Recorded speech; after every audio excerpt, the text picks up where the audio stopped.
कैसे हो मालिक? 360 किया या नहीं किया, सबसे पहले मुझे ये बता दो।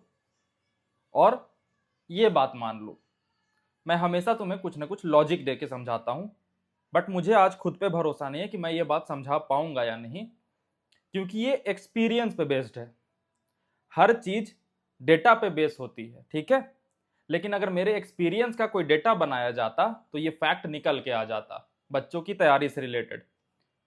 लेकिन एक इकलौता इंसान अगर डेटा निकालने चला जाए तो समय निकल जाएगा और समय बीत जाएगा। तो अगर भरोसा करते तो ये बात मान लेना। और वो बात कौन सी है? कि ऑफलाइन हो जाओ। हम भले ही तैयारी ऑनलाइन कर रहे हैं, जो बच्चे ऑफलाइन भी तैयारी कर रहे हैं उनके लिए भी वैलिड है कि बच्चा ऑनलाइन क्लास करता है या ऑफलाइन क्लास करता है, बट वो अपनी पूरी की पूरी तैयारी को ना ऑनलाइन माध्यम में ही शिफ्ट कर लेता है। यानी कि उसने क्लास ऑफलाइन किया या क्लास ऑनलाइन किया, यहां तक तो ठीक है, कॉन्सेप्ट सीख लिए। लेकिन अब उसके बाद रिवीजन करना है तो रिवीजन के लेक्चर पे जाएगा। उसके बाद क्वेश्चन सॉल्व करना है तो पीडीएफ के फॉर्म में स्क्रीन पे क्वेश्चन देखेगा और सॉल्व करेगा। किताबें पढ़नी है तो पीडीएफ खोलेगा और किताबें पढ़ लेगा।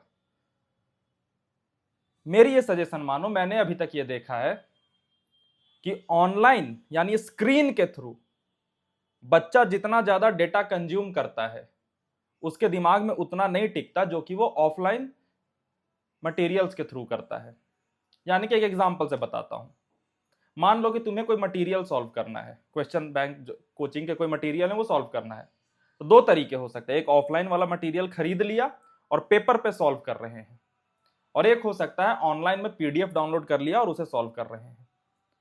अभी तक मेरे द्वारा यह देखा गया है कि जो ऑफलाइन बुक के फॉर्म में या मटेरियल के फॉर्म में बच्चा सॉल्व करता है, एक क्वेश्चन पे टिक मारता है ना, उसके चांसेस ज्यादा होते हैं उस मटेरियल को कंप्लीट करने के इन कंपैरिजन टू ऑनलाइन वाले के।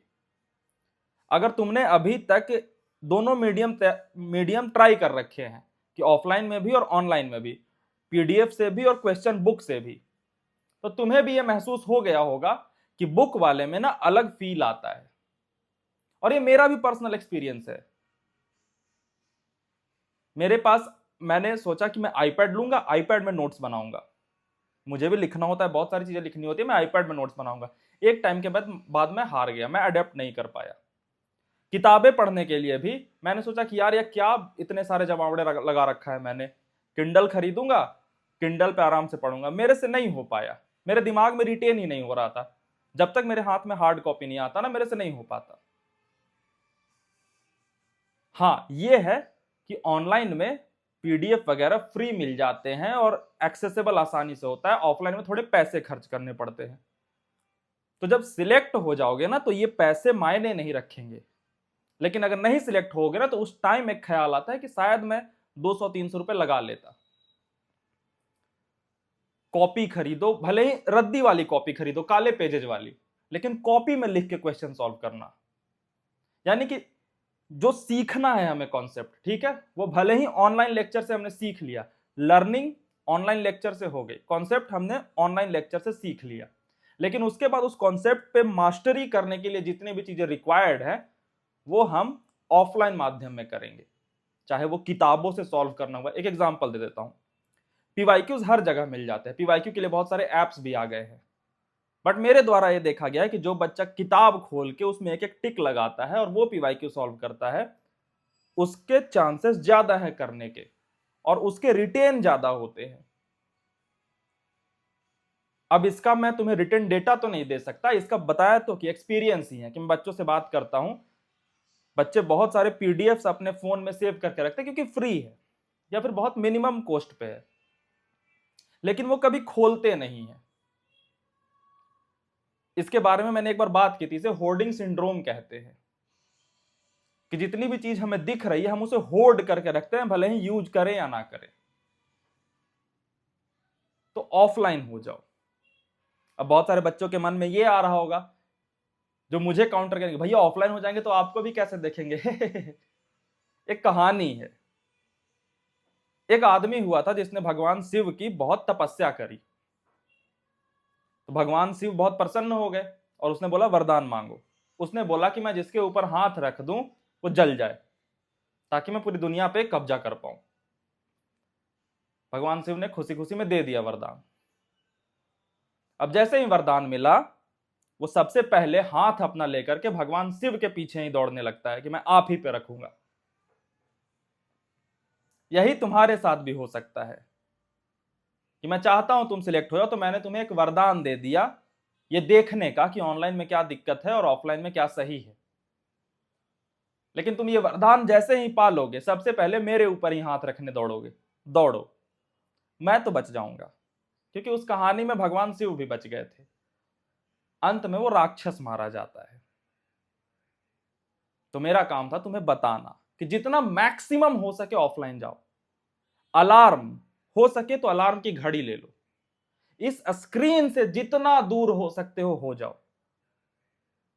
तुम्हें अपना मैनेज करना है कुछ, बहुत सारे बच्चे फोन में मैनेज करते हैं, आज ये पढ़ूंगा नहीं, एक कागज लो, कागज पे मैनेज कर लो कि आज मेरा दिन कैसा गया। चुपचाप से ऑफलाइन आओ, शाम को मेरे पास आओ, स्क्रीन के पास। अगर इसमें भी बेहतर कर सकते हो कि अगर तुमने YouTube का प्रीमियम ले रखा है तो मेरी ऑडियो चलाओ, बातें सुनो और बगल में रख दो फोन, क्योंकि साइड में अगर बंद कर देते हो ना प्रीमियम में, तो स्क्रीन बंद होने के बाद भी ऑडियो चलती रहती है। तो ऑडियो सुनो, प्रेजेंट और एब्सेंट लिखो और निकलो। क्योंकि ऑनलाइन माध्यम में आप सिर्फ मटेरियल कंज्यूम नहीं करते, उसके 1 सेंटीमीटर के बगल में डिस्ट्रैक्शन पड़ा है। यहां पे पीडीएफ है, 1 सेंटीमीटर बगल में इंस्टाग्राम है, 1 सेंटीमीटर ऊपर व्हाट्सएप है, 1 सेंटीमीटर नीचे फेसबुक है, 1 सेंटीमीटर इधर ये यूट्यूब है। तो वो 1 सेंटीमीटर पे कंट्रोल करना बहुत मुश्किल होता है। ऑफलाइन में जो डिस्ट्रैक्शन है ना, किताब यहां है ना, तो खेलने वाला फील्ड 2 किलोमीटर है, भटकाने वाला दोस्त 3 किलोमीटर दूर रहता है। कुछ खाने पीने की इच्छा को पूरा करने के लिए हमें 500 मीटर जाना पड़ेगा। सोने के लिए एटलीस्ट 20 मीटर बेड पे जाना पड़ेगा। तो ऑफलाइन में डिस्ट्रैक्शंस की दूरी ज्यादा है, तो वहां मूव करना थोड़ा कंपेटिटिव मुश्किल होता है। और हम सभी जीवना इवॉल्व हुए हैं ऑफलाइन जीने के लिए। हमारे जितने सेंसेस ऑफलाइन में एंगेज होते हैं ना, ऑनलाइन में नहीं हो पाते। तो एक सूडो तैयारी हो जाती है ऑनलाइन में, जिसका रिजल्ट फेलियर आता है। मैं हमेशा कहता हूं कि पढ़ाई सस्ती नहीं हुई है, फेल होने का कॉस्ट सस्ता हो गया है। यानी कि ऑनलाइन में 5,000 रुपए में आप फेल हो सकते हो, यही ऑफलाइन में जाते तो 1.5 लाख रुपए लगा करके फेल होना पड़ता। और जो सिलेक्ट होते हैं वो 5,000 में सिलेक्ट हो, चाहे 1.5 लाख में, चाहे 5 लाख में, उनके लिए फिर पैसे मायने नहीं रखते। सिलेक्ट होने के बाद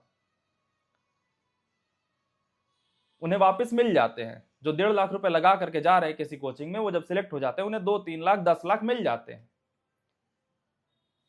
तो सिलेक्ट होने की पढ़ाई हमेशा से फ्री थी, फेल होने का कॉस्ट सस्ता हो गया है।